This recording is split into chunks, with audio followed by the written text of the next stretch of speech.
This podcast contains explicit and politically incorrect content. Welcome to Tales of a New York Limo Driver, Sex, Excess, and Stupidity on Four Wheels, based on the best-selling book by Nikki Testaforti. Come along for over 100 stories that range from idiotic to friggin' unbelievable. Buckle up, kids, and enjoy the ride.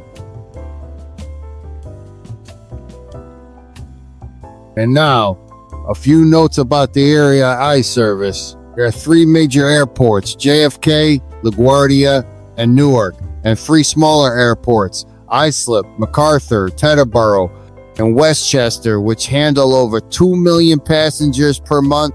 Numerous wealthy communities dot the tri-state areas such as Bedford, Great Neck, Greenwich, Rumson, and of course, the Tony sections of Manhattan, just to name a few. Amenities in the private homes I visited include multi-floor elevators, a 4-hole golf course, car lifts to double the capacity of their garage, an ice rink with its own friggin' Zamboni, a full-size antique amusement park carousel, a 3,600 square foot gym, and a shack that had a disappearing floor and a sub-basement revealing an Olympic-sized swimming pool. I passed one house that was demolished and excavated in order for the owner to have an indoor squash court and batting cage built before his new house went up. Not bad, huh? And you're still trying to scrape enough money together to replace the gutters. Go figure. Because New York is considered the financial capital of the world, in addition to having a strong entertainment and media presence, each of the attributes I listed adds up to a plethora of service opportunities and unbelievable incidents worth noting. My average workday consists of a lot of mind-numbing trips, occasionally interrupted by forays into the ridiculous, co-starring a wide array of characters and situations that are so outrageous, I just couldn't resist flipping the bird at the idea that what happens in a limo stays in a limo. But fuck that. The stories are just too good not to tell. And here's a behind-the-scenes look at a limo company. The average limo company was started up by one guy with a few clients and a dream of striking it rich. Some do the right thing, get lucky along the way, and end up with a good solid business. But one comes to mind that has been servicing 3 generations of clients for over 40 years. And then there are the national companies who claim to provide service in most major cities. The caveat there is that they subcontract work where they don't have a satellite office. And with these subcontractors, you think you are being picked up by the company you use at home, but instead, it's some small local operator looking to supplement his measly business. The service tends to be spotty because the national company fails to enforce its standards of operation, letting the little guys shit all over their reputation. Other companies don't want the bullshit of a larger operation full of harebrained idiots, so they stay small and hope to retain a handful of loyal clients. Then there are the bottom feeders.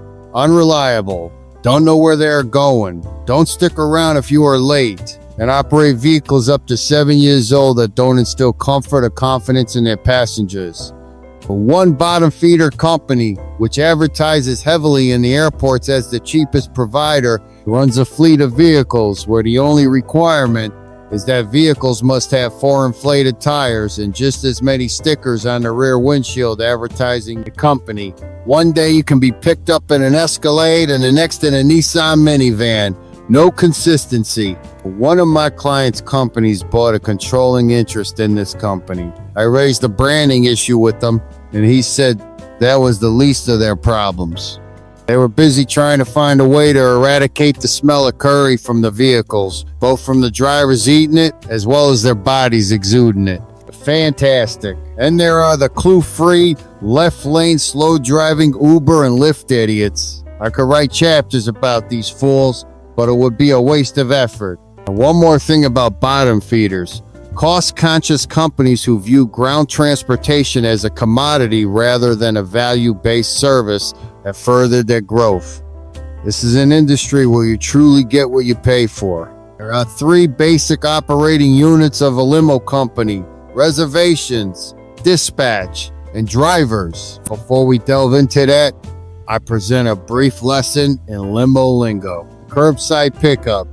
What a client requests when he wants to be picked up at the curb or the departures area in the terminal. This is the most efficient and cost-effective method for airport pickups, unless you have 4 fucking tons of luggage, the dumb as a stump spouse, and 3 screaming jet-lag kids waiting to get strapped into their car seats. Wait and return, having a car and driver pick you up, wait for you at your destination, and then cart your ass back to your original location. This is charged on an hourly basis, anywhere from $75 per hour and up, depending on the vehicle requested. Drivers clean up on these types of jobs as directed. The client directs the driver to the intended locations. Some clue-free drivers refuse these trips because they tend to get lost leaving their driveway. Circling, driving around the block and depleting the ozone layer because you can't get a parking space in front of the pickup location, or what you're forced to do if a quota-short traffic cop is on a mission to bust your balls, write you up and clear the streets. Intent codes, radio codes, similar to what police and die-hard CBers use, makes for better radio communication. Sadly, so few companies utilize it. And when I asked one dispatcher about it, he said, what are those? Oh, we don't use them because our guys can't spell. Greeter. They tend to be attractive females who escort clients from the terminal to a waiting car sitting curbside. 9 out of 10 male clients will ask them if they are their driver.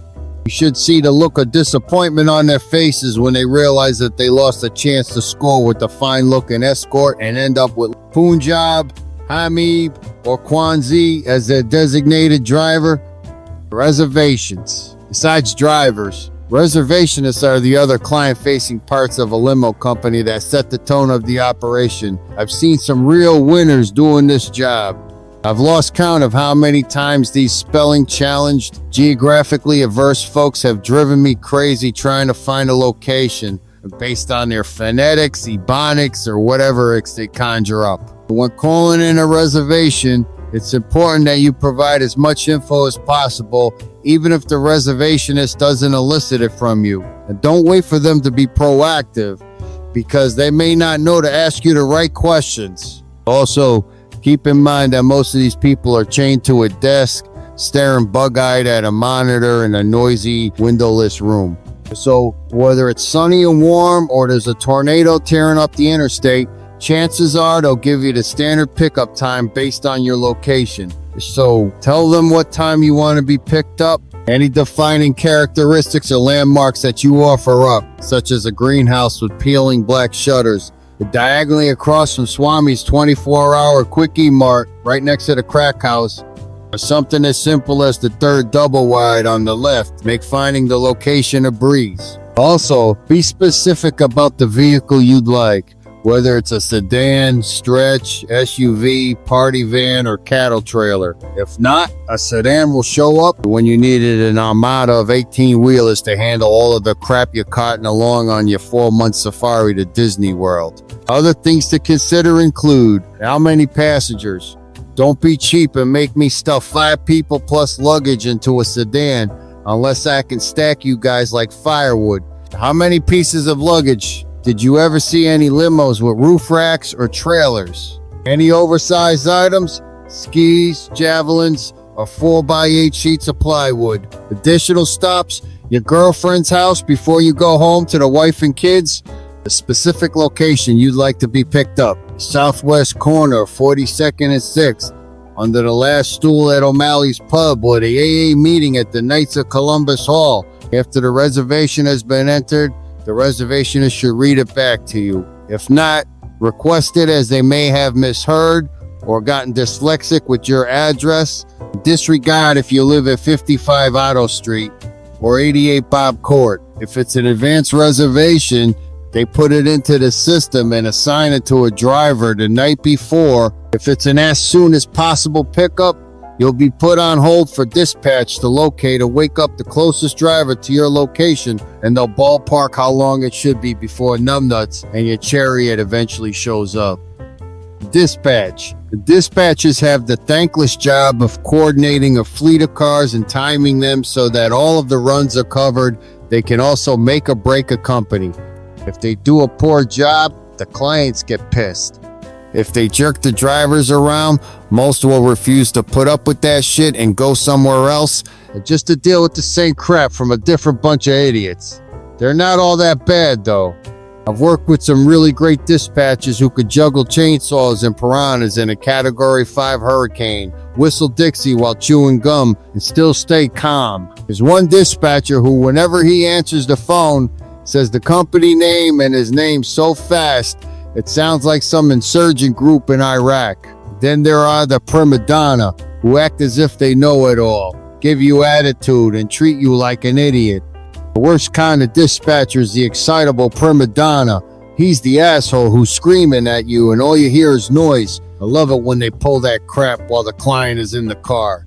It makes the company seem so professional, and these guys never own up to mistakes they've made. Here's an example. A dispatcher whom I tolerated until he pulled his condescending attitude, told me to pick up two gentlemen at an address in an industrial area of the Bronx. I get to the area and I can't find the address he gave me. I'm driving up and down the street like an idiot. I stop and ask a security guard in front of a building in the neighborhood, and still no luck finding this address. I called the dispatcher back and told him I couldn't find it. He gets pissed at me and says, "It's there. It's a brick apartment building. Go find it." I tell him, "It's an industrial area. No apartment buildings around here." He then says, "I know it's there. I made a pickup there once myself." Then he hangs up on me. Fucking scumbag. While I'm checking the map for the 5th time, one of the clients knocks on the window and says, "What are you doing over here? We've been waiting for you around the corner." We get in and the other guy says, "Why the hell didn't they call us instead of you driving all over the place?" "'Cause they're fucking stupid prima donnas, that's why." I told the client to call the company and lodge a complaint, and at the same time put in a good word for my effort in trying to find them. He never made the call. I swear, once they get their ass in the car, they all get amnesia. There's a catch-22 if a driver gets into it with a dispatcher. You may gain satisfaction and a high hard one telling them off, but you'll also be sitting home in your suit eating Slim Jims, watching Jerry Springer reruns, waiting for the phone to ring. Drivers can be categorized as follows: career drivers, pocket change, get away from the wife, part-timers. The guys who are out of work and between jobs, and those guys who used to be a chemical engineer, professor, or doctor in their country. The barrier of entry is so low that a job posting could read as follows: help wanted, ability to sit in the seat and stare straight ahead for long periods of time, must press the pedals and turn the wheel occasionally, knowledge of the tri-state area, fluency in the English language, and good grooming habits are a bonus, but highly necessary. You think I'm kidding? You should see what I see on a daily basis if you haven't already experienced it yourself. One client told me, "I think the last thing the guy drove was a Camel." I wouldn't friggin' doubt it.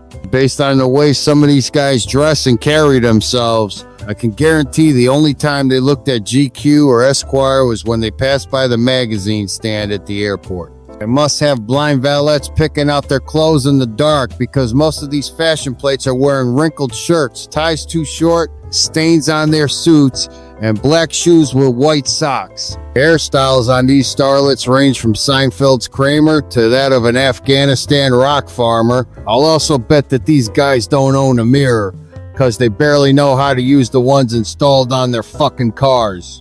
Because of how I dress and carry myself, I can't tell you how many times I've walked out of an airport terminal with a female client and an unlicensed, uninsured bottom feeder trolling for work, assuming we're a couple, asks us if we need a car. I usually flip them off, but one of these days I'm going to take them up on their offer and have Shaloub drive us out to the parking lot. And one more, I can't help it. There are times that if I'm standing around other drivers and I close my eyes, I swear I was in the United Nations bathroom during a break from the general session. Makes me want to fucking scream. There's another posting I'd like to see. Excellent opportunity. You'll rarely meet nice people. Travel to exotic destinations such as Jamaica, Queens, hit the nicest restaurants, hottest clubs, and Broadway shows, and sit outside for hours. This is your chance to finally clean up after the drunks that throw up and back. Start today and you'll be rewarded with a set of matching bags under your eyes. Call today. The benefit of requesting one or more specific drivers that you've had a good experience with is that you won't get the luck of the draw and end up with a clue-free driver who has trouble getting the car in gear. Don't get me wrong, there are some very good drivers out there, but they are few and far between. Some of the good ones get scooped up by clients to be their private driver for upwards of 65 grand a year plus benefits. This happened to a guy I know who was hired by a client just to take his kids to or from school. The client told him to go down to any dealership, pick out a car, and have the dealer give him a call. He also gets well over 3 weeks vacation. Sweet, huh? I treat each of my clients as I would like to be treated. For example, how many times have you come off your flight only to see a throng of drivers lazily holding signs made of a piece of scrap paper or cardboard with your name scrawled in pencil, or worse, a friggin' yellow highlighter? If I were your driver, I would be the first person you see as you come out of the gate, standing there holding a sign displaying your name in bold black letters. And for curbside pickups, I have an 11 by 14 sign that hangs off the window. Even if I can't get right in front of your location, you'd still be able to find me without a GPS. Certain occupational hazards come with driving a limo, including back problems from lifting your heavy luggage and sitting outside the club too long, a high cholesterol.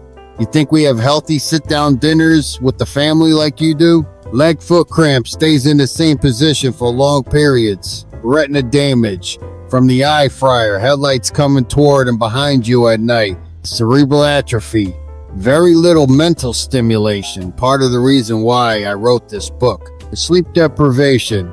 This deserves a short paragraph of its own. In order to make any kind of money doing this job, a full-time driver must work upwards of 18 hours a day, 6 days a week. And most of that time is waiting because we get there early and you invariably come out late. So if you see a limo parked on the side of the road and the driver has his head back and mouth open like a mob hit out of a gangster flick, either he got up way before the roosters or he's been out there too long. A glamorous job, ain't it? You want an application? Okay, school's over. Did you learn anything? How'd you like those stories? If you did, please comment, subscribe, and spread the word. I'd really appreciate it. Until next time, take care and have a good one. This podcast is a production of Testa 40 Studios, and no content may be repurposed without express written consent.